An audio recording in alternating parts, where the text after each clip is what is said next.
जैसे ही मैं सीएच शब्द कहता हूं, जाति जनगणना ही कांपने लग जाते हैं। क्यों? क्योंकि वो आदिवासियों को, दलितों को, पिछड़ों को अपनी सच्ची आबादी नहीं बताना चाहते।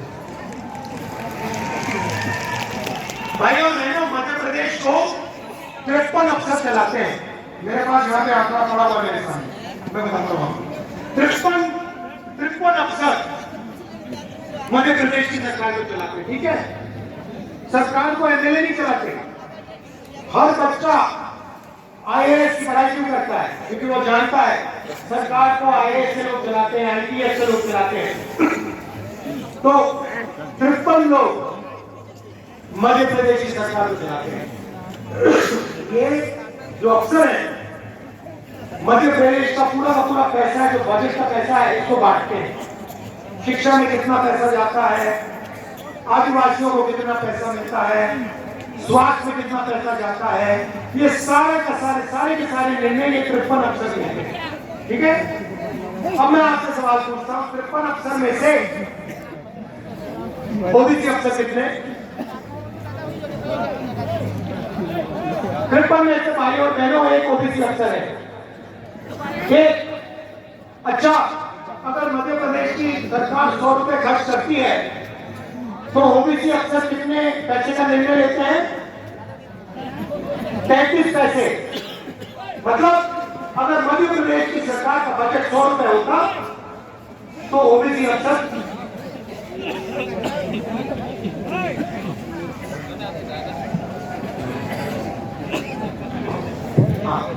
तो ओबीसी के अफसर सिर्फ 33 पैसे का निर्णय लेते हैं।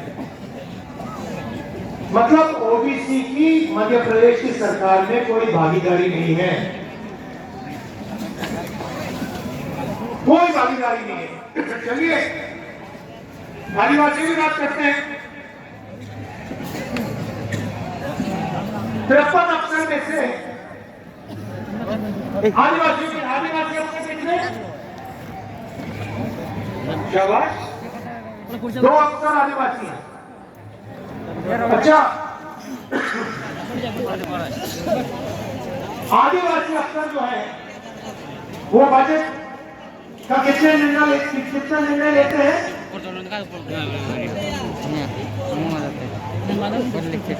कितना? उससे भी कम। ये 70 पैसे कह रहे हैं, 70 पैसे भी नहीं। तो सच्चाई है भाई और बहनों कि मध्य प्रदेश की सरकार को ना ओबीसी चलाता है, ना दलित चलाता है, ना आदिवासी चलाता है। और ये सवाल मैंने उठाया। मैं चाहता हूं कि जाति जनगणना हो जाए और पूरे देश को पता लग जाए इस देश में कितने दलित हैं, कितने आदिवासी हैं, कितने ओबीसी हैं। उसके बाद दलितों को, आदिवासियों को, और जब मैं ये मुद्दा उठाता हूं बीजेपी सारे लोग चुप हो जाते हैं। नरेंद्र मोदी ने तो नई बात होनी शुरू कर दी। नरेंद्र मोदी जी ने कहा, भाइयों और बहनों, हिंदुस्तान में एक ही जात है, गरीब, और कोई जात ही नहीं है। पहले आप भाषण में कहते थे मैं ओबीसी हूं। अब मैंने जाति जनगणना की बात शुरू की, कहते भैया आप हिंदुस्तान में कोई बात जात नहीं है, एक ही जात है, गरीब। क्यों? क्योंकि ये जाति जनगणना नहीं कराना चाहते और आपकी कितनी आबादी है और आपको कितना हक मिलना चाहिए वो आपको नहीं बताना चाहते। इससे बड़ा भाइयों और बहनों हिंदुस्तान में कोई मुद्दा नहीं है। और ये जिस दिन जाति जनगणना हो गया और आंकड़े आ गए, उस दिन पिछड़ों, दलितों और आदिवासियों की नई तरीके से कहानी लिखी जाएगी हिंदुस्तान में।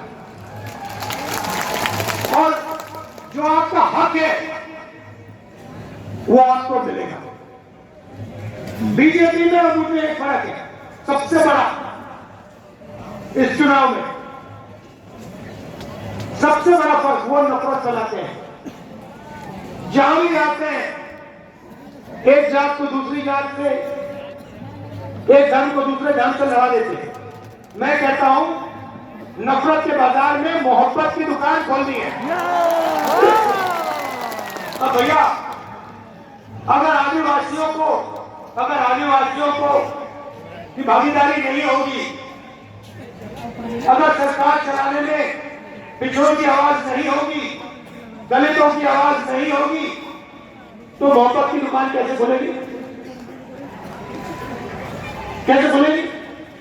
अगर आप लोग सरकार में शामिल ही नहीं हो, आपकी 50% आबादी आप शामिल ही नहीं हो, तो मोहब्बत की दुकान कहां से खुलेगी? खुल ही नहीं सकती, क्योंकि मोहब्बत की दुकान की नींव न्याय है।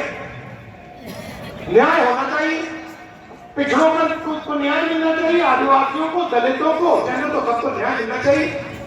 और आज अन्याय का हिंदुस्तान है।